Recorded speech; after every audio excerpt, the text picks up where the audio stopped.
আল্লাহ সাক্ষী, আপনাদের ঋণ পরিশোধ করার কোনো শক্তি আমাদের নাই। আমরা চিরজীবনের জন্য আপনাদের কাছে কৃতজ্ঞ। মহান রবের কাছে, প্রভুর কাছে দোয়া করি, এই জগতে আপনারা এই মজলুমদেরকে যেভাবে আশ্রয় দিয়েছেন, আল্লাহ যেন তার জান্নাতের কুলে আপনাদেরকে আশ্রয় দেন।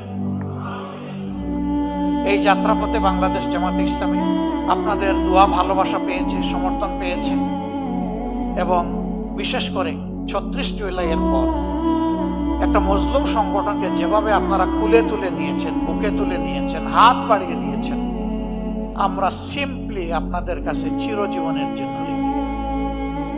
প্রিয় দেশবাসী, আমাদের এমন একটা সময় ছিল আমরা আমাদের কোনো ঠিকানা খুঁজে পেতাম না। সেই সময়টা আপনারা আমাদেরকে আশ্রয় দিয়েছেন। আমাকে একবার রিমান্ডে জিজ্ঞেস করা হলো যে আপনার সর্বশেষ অ্যাড্রেসটা কি একটু বলবেন। আমি বললাম কোনটা বলবো? বলে যে কোনটা মানে? বলে আমার তো শত শত অ্যাড্রেস। বলে স্যার, এই অবস্থায় আপনি আমাদের সাথে একটু হালকা আনন্দ ভাগাভাগি, বলছিল মস্করা করতে পারেন। বলছিলাম নো, আমি মস্করা করছি না, দিস ইজ রিয়েলিটি। বলছিল আপনি কি একটু বুঝিয়ে বলবেন আপনি কিভাবে শত শত বাড়ির এবং ঠিকানার মালিক? আমি বলেছিলাম যে এই যে আপনাদেরকে ডিউটি দেওয়া হয়েছে, আমাদের পিছনে লাগিয়ে দেওয়া হয়েছে, এই কারণে কোনো বাড়িতে 1 রাত 2 রাত 1 সপ্তাহ 2 সপ্তাহ 1 মাস এইরকম করেই আমাদের গত 15 বছর কেটেছে। এখন কোনটা বলবো? বলে যে আপনার আর প্রেজেন্ট অ্যাড্রেস আমাদের লাগবে না। That was reality. আমাদেরকে আশ্রয় দেওয়ার মানে ছিল নিশ্চিতভাবে জীবন, ইজ্জত এবং সম্পদের ঝুঁকি নেওয়া। আমাদেরকে ধরতে গিয়ে আশ্রয়দাতাকে ধরেছে, আমাদেরকে ছেড়ে দিয়েছে, কিন্তু ঝাল মিটিয়েছে আশ্রয়দাতার উপর। তুমি কেন এদেরকে আশ্রয় দিলে? That was the reality of Bangladesh. এই সময় আমাদেরকে যারা আশ্রয় দিয়েছেন, আমাদের দিকে হাত বাড়িয়ে দিয়েছেন, সান্ত্বনা দিয়েছেন, সাহস জুগিয়েছেন, দোয়া করেছেন, আল্লাহ সাক্ষী, আপনাদের ঋণ পরিশোধ করার কোনো শক্তি আমাদের নাই।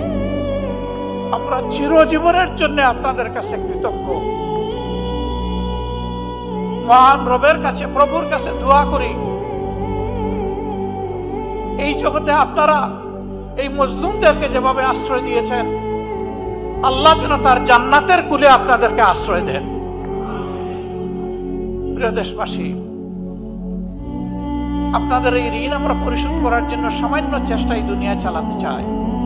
যে দুর্নীতি আর দুঃশাসনের কবলে চাপা পড়েছিল প্রিয় বাংলাদেশ, ওই চ্যাপ্টা বাংলাদেশ থেকে আমরা একটু টেনে উঠাতে চাই। সেদিন যেভাবে হাত বাড়িয়ে দিয়েছিলেন, আজকেও আশা করি আপনারা আমাদের দিকে হাত বাড়িয়ে দেবেন। ইনশাআল্লাহ আমরা সবাই মিলে ভালো থাকতে চাই। আমাদের সন্তানদেরকে, আগামীর প্রজন্মকে কথা দিতে চাই, ছেলে হোক মেয়ে হোক, সবার প্রতি আমাদের একই কমিটমেন্ট। আমাদের জীবনের শেষটুকু দিয়ে তোমাদেরকে একটি পরিচ্ছন্ন, একটি প্রসপারাস এবং একটি শান্তির বাংলাদেশে রেখে যেতে চাই। আল্লাহ তাআলা আমাদেরকে তৌফিক দান করুন। আমরা ইতিমধ্যেই ঘোষণা করেছি, রাষ্ট্রের বৈধ সকল সুযোগও যদি জনগণের ভালোবাসায় আল্লাহ তাআলা আমাদেরকে এদেশের সেবার দায়িত্ব দেন, বৈধ সকল সুযোগও আমরা গ্রহণ করব না। যা না করলেই নয়, শুধু এইটাই আমরা গ্রহণ করব। আমরা চেষ্টা করব ওগুলা গ্রহণ না করেও পারি। আমরা রাজনীতিকে পেশা হিসেবে গ্রহণ করি নাই, এই রাজনীতিকে আমরা কর্তব্য হিসেবে গ্রহণ করেছি। নেশা শব্দটা শুনতে খারাপ লাগে। নেশা মানে কোনো দিকে একেবারে সম্পূর্ণভাবে ঝুঁকে পড়া। ওই অর্থে যদি বলেন, তাহলে রাজনীতি আমাদের পেশা নয়, রাজনীতি আমাদের ঝুঁকে পড়া। এবং আমরা দুনিয়ায় রাজনীতি করি না কোনো পদ পদবীর জন্য, সম্পদকে ফুলিয়ে ফাঁপিয়ে বড় করার জন্য।